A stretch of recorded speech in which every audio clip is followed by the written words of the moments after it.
दोस्तों हम पढ़ते हैं हल्दी घाटी के युद्ध। ठीक है दोस्तों, यहाँ पे है मान सिंह। कौन है? मान सिंह, जो अकबर की सेना का प्रमुख था। और यहाँ पे है आपस का, इसका ये नेतृत्व कर रहा है चंदावल का, और ये करता है अर्रावल का। और इसका हाथी का नाम है मर्दाना हाथी। और यहाँ पे है इन दोनों की बीच में सेना। और दोस्तों युद्ध की जो कमांड है वो किसके हाथ में? मान सिंह की। जो इन मुख्य सेना को जो उद्देश्य देगा, जो बताएगा, वो कमांड किसके है? मान सिंह के। अब इधर देखते हैं दोस्तों, महाराणा प्रताप बीच में होगा। यहाँ पे है सबसे पहले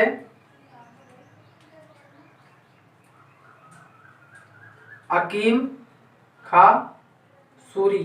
ठीक है दोस्तों, उसके बाद में यहाँ पे सेना रहती है। उसके बाद में महाराणा प्रताप, और उसके बाद में फिर यहाँ पे सेना रहती है। उसके बाद में है भील सेनापति पुंजा जी। ठीक है दोस्तों, और इनके दो हाथी रहते हैं युद्ध में, राम प्रसाद, और दूसरा हाथी का नाम था लोना। बताया जाता है राम प्रसाद हाथी को पकड़कर अकबर के पास ले जाते हैं और उसका नाम बदलकर पीर प्रसाद कर दिया जाता है। और युद्ध स्थल में उसके साथ एक घोड़ा रहता है चेतक। ठीक है दोस्तों, उसके साथ घोड़ा रहता है, घोड़ा का नाम है चेतक। इसकी जो कमांड है वो किसके हाथ में है? महाराणा प्रताप। इन युद्ध में जो सैनिक है उनका अनुपात है 4:1, मतलब 3,20,000 सैनिक इस मान सिंह के पास है और 80,000 सैनिक किसके पास है? महाराणा प्रताप। ठीक है दोस्तों, अब क्या होता है कि दोनों के बीच में युद्ध होता है। महाराणा प्रताप घोड़ा लेकर मान सिंह के पास आ जाता है। दोनों के बीच में युद्ध होता है, जिसमें घोड़ा मर्दाना हाथी के मस्तिष्क पर अपने पैर गड़ा रहता है। उसमें मर्दाना हाथी पता नहीं उसमें क्या होता है, खंजर वगैरह छुपा लगा रखे थे। तो महाराणा प्रताप के घोड़े चेतक का पिछला पैर कट जाता है, लहूलुहान हो जाता है। उसमें क्या होता है कि दोनों आपस में ऐसे लगता है, मेवाड़ी सेना को महाराणा प्रताप मर गए और मानसिंह को इस मुगल सेना को लगता है कि मानसिंह मर गए, लेकिन दोनों में कोई नहीं मरता। उसके बाद में क्या होता है कि महाराणा प्रताप को घेर लेता है कौन? मेवाड़ी सेना, और मेवाड़ी सेना को घेर लेती है मुगल सेना। अब क्या होता है कि यहाँ पे निकलता है महाराणा प्रताप, और इसका राज चिन्ह धारण कौन करता है? जाला बीदा इसका राज चिन्ह धारण करता है। अब दोस्तों क्या होता है कि हल्दी घाटी के युद्ध में कौन कौन शहीद हुए? इसमें आता है राम रख पंवार, और आता है राम सिंह तंवर, जाला बीदा, और आता है अकरेज सोनगरा, और आता है कृष्ण दास चूड़ावत। ये आदि वहां पे युद्ध में शहीद हुए थे। और ध्यान रखना दोस्तों, हल्दी घाटी की युद्ध की जो महाराणा प्रताप ने जो अपनी योजना बनाई थी वो कुंभलगढ़ दुर्ग से बनाई थी, और अकबर ने जो युद्ध की योजना बनाई थी वो अकबर के किले में बनाई थी। अकबर के किले में बनाई थी। और दोस्तों अकबर का मेन लक्ष्य थे महाराणा को पकड़ना, और महाराणा प्रताप का मेन लक्ष्य क्या था? अकबर की सेना मुगल सेना को मेवाड़ में हराना। ठीक है दोस्तों, अब आगे चलते। अब क्या होता है कि महाराणा प्रताप निकल जाता है कहां से? इस युद्ध भूमि से, हल्दी घाटी। और कहाँ आता है? एक नदी के किनारे एक नाला होता है जिसको चेतक पार कर देता है। ठीक है, और वहां पे एक गांव होता है बलीचा गांव। ठीक है, वहां पर चेतक की पिछली टांग टूट जाती है तो वो वहां पे मर जाता है, वहां पर ही उसकी छतरी है। ठीक है दोस्तों, अब आगे बढ़ते हैं। अब क्या होता है दोस्तों, बलीचा गांव से अकबर अपना इलाज करवाता है कोल्यारी गांव से, कोल्यारी गांव में। ठीक है दोस्तों, गांव में अपना इलाज कराता है और गांव से कहा जाता है कुंभलगढ़, कुंभलगढ़ जाता है। उसके बाद में कुंभलगढ़ दुर्ग में रहता है और यहाँ से मान सिंह गोगुंदा हल्दी घाटी से कहा जाएगा, हल्दी घाटी से जाएगा गोगुंदा, और गोगुंदा से कई बार कुंभलगढ़ दुर्ग में आक्रमण करता है लेकिन वो नहीं जीत पाता, असफल रहता है। तो वहां से गोगुंदा से वो कहा जाता है अजमेर, अजमेर जाएगा किसके पास, अकबर के पास। ठीक है दोस्तों, अब दोस्तों थोड़ा सा हम देख लेते हैं कि हल्दी घाटी युद्ध की योजना थी, युद्ध की उसमें क्या था। हमें था मान सिंह ये चाहता था, मान सिंह जो मुगल सेना थी उसे मैदानी युद्ध लड़ना आता था, पहाड़ी युद्ध लड़ना नहीं आता था। वो 21 दिन कौन सा युद्ध लड़ना सीख रही थी, पहाड़ी। और अब बताते हैं, इधर महाराणा प्रताप थे, महाराणा प्रताप मैदानी युद्ध लड़ना नहीं जानते थे, वो पहाड़ी युद्ध लड़ना जानते थे। तो उन्होंने भी कुछ दिन क्या लड़ा, मैदानी युद्ध, मैदानी युद्ध का प्रेक्षण किया और इन्होंने पहाड़ी युद्ध का, दोनों इसमें दक्ष होना चाहते थे, ये पहाड़ी युद्ध में और महाराणा प्रताप किसमें, मैदानी युद्ध में। ठीक दोस्तों, जो हल्दी घाटी युद्ध में जो विजय बताते हैं वो मेवाड़ी इतिहासकार बताते हैं प्रताप की विजय, और जो मुगल इतिहासकार बताते हैं अकबर की विजय। और कर्नल जेम्स टोड है, कर्नल जेम्स टोड बताते हैं इसमें प्रताप की विजय हुई थी, प्रताप की विजय। वो कैसे होती है मैं बताता हूं आपको दोस्तों। कर्नल जेम्स टोड के अनुसार कि मान सिंह का मुख्य उद्देश्य क्या था युद्ध करने का हल्दी घाटी, उसका उद्देश्य ये था, मुगल सेना अकबर का उद्देश्य ये था कि महाराणा प्रताप को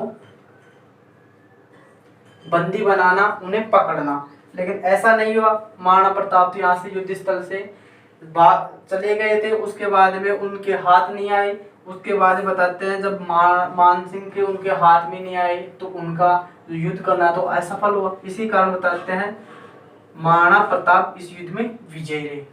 अब दोस्तों क्या होता है कि 13 अक्टूबर 1576 में, उससे पहले उन्होंने हल्दी घाटी का युद्ध लड़ाई था 18 जून 1576 में। अब दोस्तों ये नहीं उसमें महाराणा प्रताप को पकड़ सके तो उसके बाद 13 अक्टूबर 1576 में 3 मुख्य सेनापति, जिसमें है मान सिंह, उनका पिता भगवान दास और एक था कुतुबुद्दीन खान के नेतृत्व में, और स्वयं अकबर यहाँ आता है। कहां पर,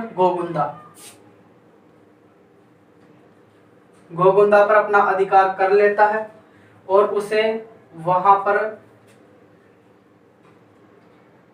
मुजाहिद बेग उसको मुख्य वहां का सूबेदार बनाकर अकबर, मान सिंह, भगवान दास और कुतुबुद्दीन तीनों और अकबर साथ में मिलकर कहां चले जाते हैं, दिल्ली चले जाते हैं, आगरा में। अब यहाँ पर मुजाहिद बेग यहाँ का सूबेदार है गोगुंदा का। ठीक है, तो बात कब की है, 13 अक्टूबर 1576 में। अब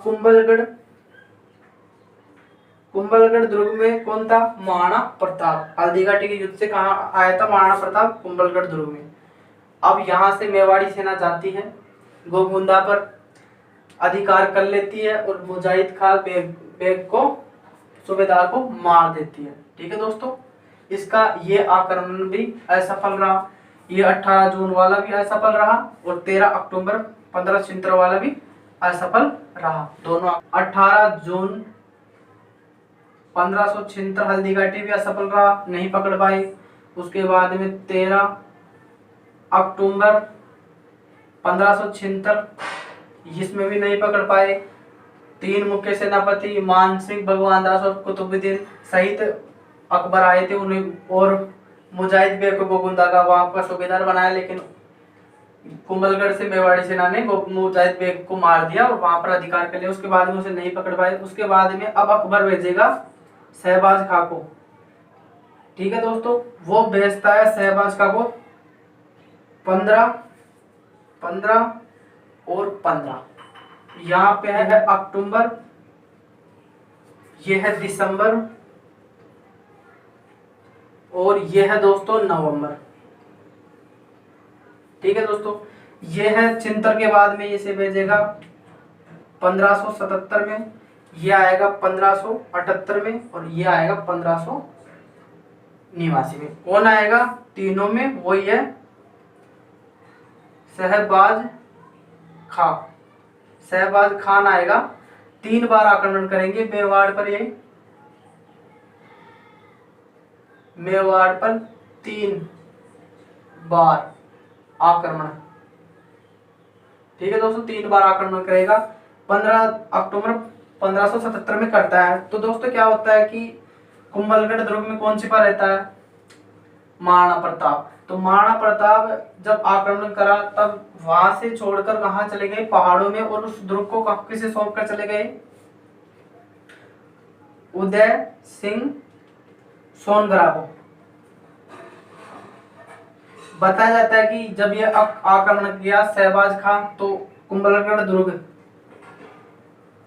पर अपना अधिकार कर लिया और सोनगरा उदय सिंह सोनगरा को मार दिया। और उसके साथ में उदय सिंह सोनगरा के साथ में राव भाव भी थे, उन्हें भी मार दिया और वहां पर अधिकार कर लिया। और महाराणा प्रताप कहां चले गए? पहाड़ों में। तो यह आक्रमण उनका असफल रहा। उसके बाद में 15 दिसंबर 1578 को फिर भेजा अकबर ने शहबाज खां को। तो उसमें क्या होता है, ये पहाड़ों में आक्रमण करते हैं महाराणा प्रताप को पकड़ने के लिए, लेकिन यह आक्रमण उनका असफल रहता है और ये भी नहीं पकड़ पाते। उसके बाद फिर भेजता है, इसमें भी पहाड़ों पर आक्रमण करता है शहबाज का 15 नवंबर 1589। लेकिन इस आक्रमण में भी ये महाराणा प्रताप को नहीं पकड़ पाते। मतलब अकबर ने अभी तक जितने भी भेजे हैं उनमें नहीं पकड़ पाते। अब बात करते हैं आगे। अब दोस्तों क्या होता है कि शहबाज खां के 3 आक्रमण भी असफल हो जाते हैं। उसके बाद में अकबर ने अब्दुल रहीम खान ए खाना को भेजता है 1580 में महाराणा प्रताप को पकड़ने के लिए। अब ये कहां पे शिविर लगाता है, कहां पर इसका ठहराव करता है? शेरपुर में अपना ठहरा या शिविर लगाता है। बताया जाता है कि जब ये महाराणा प्रताप को पकड़ने के लिए गया तब अमर सिंह जो महाराणा प्रताप का पुत्र था, कौन?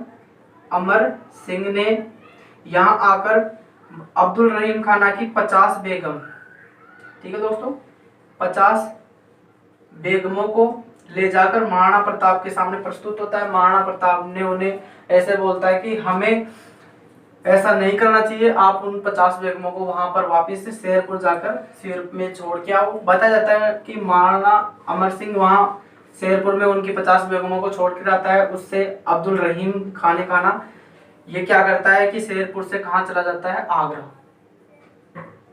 और इस तरह यह आक्रमण भी उनका अकबर का असफल रहता है।